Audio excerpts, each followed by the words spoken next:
लोग तो नहीं छोड़ने वाले हैं उसको. అవి ఏసీపీని మీరు ఏసీపీని కాపాడుతున్నాం అనుకుంటున్నారు ఒకటి. రెండోది ఇవాళ మేము వరంగల్కి వస్తుంటే వాళ్ళని కలవనీయకుండా చేయడం ఏంటి మమ్మల్ని? How come they are not allowed to meet us? आपके पुलिस वाले आके डराते हैं, धमकाते हैं, ये कहाँ की रीत है? हमारे कार्यकर्ता हमसे मिलना है, हमारे लीडर हमसे मिल रहे हैं, आपको क्या तकलीफ है आपके पुलिस को? आज श्रीनिवास गौड़ बोल के जिसको बहुत ज्यादा मारा है उसको आज हाउस अरेस्ट कर दिया, ये क्या रीत है? क्या तानाशाही है? क्या चल रहा है? अंबरजीत सुनो, एक बात सुन लो, सत्ता बदलते रहता है. ఒక పార్టీ ఒక రోజు ఉంటుంది, ఇంకో పార్టీ ఇంకో రోజు ఉంటుంది. మీరు చట్టం ప్రకారం న్యాయం ప్రకారం పనిచేయాలి. ఆ శ్రీనివాస్ గౌడ్ అంటే ఆయన ఎందుకు అవసరం చేయాలి అని మీరు చెక్ చేయండి. మీ వాళ్ళు, నేను మీ బాధ్యత మీ తప్పు అంటలేను, కానీ మీ ఏసీపీలు సిఐలు ఎస్ఐలు ఇంత ఓవర్ యాక్షన్ చేయడం మంచిది కాదు బ్రదర్. ఇది ఇక हमको भी जाना पड़ता है, HRC जाना पड़ता है, हमको भी हंगामा करना पड़ता है. अगर ऐसे ही करेंगे आप, आपके लोगों को संभालो अंबर जी, ये ठीक बात नहीं है.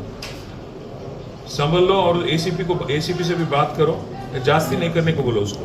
अरे आज मम्मल्ని కలవనీయకుండా చేయడం ఏంది? ఆయన అర్థం కాదు. ప్లీజ్ డూ చలో మీరు గో. ఎందుకంటే మీ ఒక్కరికి జరిగింది 10 మందికి ధైర్యం ఇవ్వాలి. అంటే ఇప్పుడు మీకు జరిగింది ఇంకోళ్ళకి జరగదు, మన వాళ్ళకంటే సరే జరిగింది దురదృష్టం, కానీ మిగతా వాళ్ళకి జరగదంటే మరి మీకు న్యాయం జరగాలి. 2 గంటలు సార్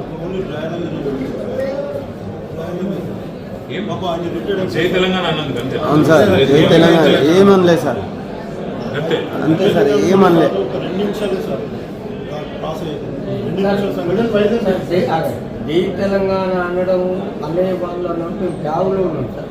ఈయన మార్కెట్ మాజీ సార్ వైసీపీ ఈయన ఒక యూత్ సార్, చల్లా అభిమాని. ఆయన ఒక మాజీ మండల పార్టీ అధ్యక్షుడు సార్, ఆయన ఒక గుడపాటి, ఆయన వైసీపీ సార్, ఆయన గ్రామ పార్టీ అధ్యక్షుడు, ఈయన ఒక మాజీ పిలిచి, ఈయన యూత్ లీడరు, ఈయన ఒక మాజీ మార్కెట్. ఎంత అని చెప్పుకున్నాను సార్, అంత ఘోరంగా సార్.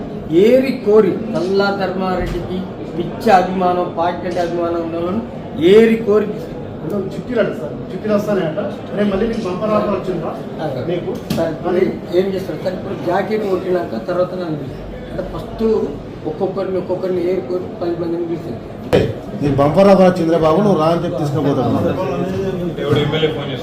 ఎవరు చేసిన తెలియదు సార్, ఒక్కొక్క చిట్టి పట్టుకోసం తీసుకెళ్తా ఉంటారు వాళ్ళు.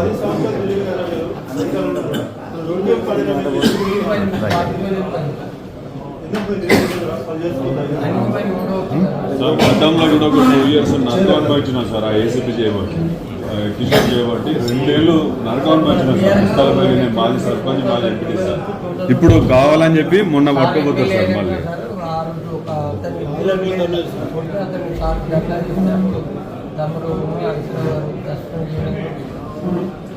మీకు జరిగింది ఇంకోళ్ళకి జరగద్దు. వీళ్ళనైతే ఇచ్చిపెట్టిస్తాం. ఎస్ఐ సస్పెండ్ అయిన మేము కూడా ఆగుతలేము, ఎవరిని ఇచ్చిపెట్టాము, ఏసీపీని ఇచ్చిపెట్టాము, పోలీసులు కూడా న్యాయస్థానం పోతాము, ఇంకొక ఇచ్చిపోతాం, ఇచ్చిపెట్టాము.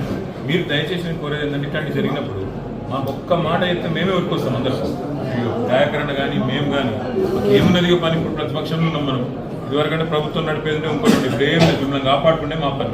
కాబట్టి ఎక్కడైనా సరే ఒక్క ఫోన్ కాల్తో వస్తుంది. ఇది మా మాట. 37 మంది ఎమ్మెల్యేలు ఉన్నాం, అందరం బస్ వేసుకొని వస్తాం. అన్న వాళ్ళందరూ ఉన్నారు, మాజీ ఎమ్మెల్యేలు కూడా పెద్ద ఎత్తున ఉన్నారు, సీనియర్ నాయకులు ఉన్నారు. అందరం మీరు ఏడికి పిలిస్తే ఆడికి వస్తాం. దయచేసి ధైర్యం అంతే కోరేది. వాళ్ళని ఇచ్చిపెట్టుడైతే జరగదు.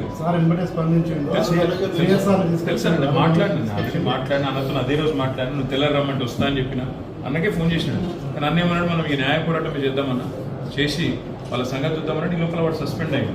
ఇప్పుడు ఇచ్చిపెట్టదు అట్లా అని చెప్పి ఏసీ ఇచ్చిపెట్టాలి. మార్నింగ్ నుంచి వీళ్ళకైతే మాకైతే చేస్తలేదు సార్. వీళ్ళకైతే మిమ్మల్ని దర్శనానికి కూడా ఎందుకు వెళ్తాను ఇబ్బంది పెడతాను.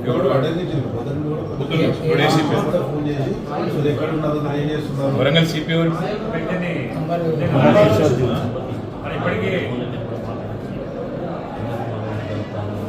వాడే ఇంకపోతాడు. మనం చేయాల్సింది ఒకటే పని, ఇంకేం లేదు. బెదిరిస్తే బెదిరద్దు, గట్టిగా నిలబడాలి, తటాయించి నిలబడాలి, అంతే నా రిక్వెస్ట్. భయపడకుండ్రి, మీకు ఏం జరిగినా మేము వస్తాం. నేను అన్న కూడా మనం ఏం చెప్పినంటే MGM కాకపోతే ప్రైవేట్గా తీసుకపో, మొత్తం HRCకి తీసుకుపోతామని చెప్పిన. మీ అందరికీ పార్టీ, మీ తరఫున పార్టీ కొట్లాడుతాం. మీరు ఎవరు ఒక పైసా పెట్టే అవసరం లేదు, మీ ధర్మరెడ్డి సాబ్ కూడా ఏం పెట్టే అవసరం లేదు. పార్టీ నుంచి మేమే కొట్లాడతాం మీ తరఫున. మొత్తం ఢిల్లీ దాకా తీసుకుపోతాం. మేము విడిచిపెట్టాం. ఆల్రెడీ కరీంనగర్లో కేసులు పెడితే కోర్టుకు పోయినా దానిలో రిలీఫ్ వచ్చింది. మీకు కూడా వస్తుంది, కొద్దిగా ఓపిక ఉంటుంది, అంతే. భయపడదు, ధైర్యంగా ఉంటుంది, అంతే. అందరం కలిసి ఎక్కాలి రోడ్డుకి, అంతే, ఇంకేం లేదు. భయపడకూడదు, నేను దేనికైనా సిద్ధంగా సార్. భయపడకూడదు అంతే. నేను ఏమంటున్నా అంటే బేజారు కాకుండా భయపడతాను. తమ్మి నువ్వు జాగ్రత్త.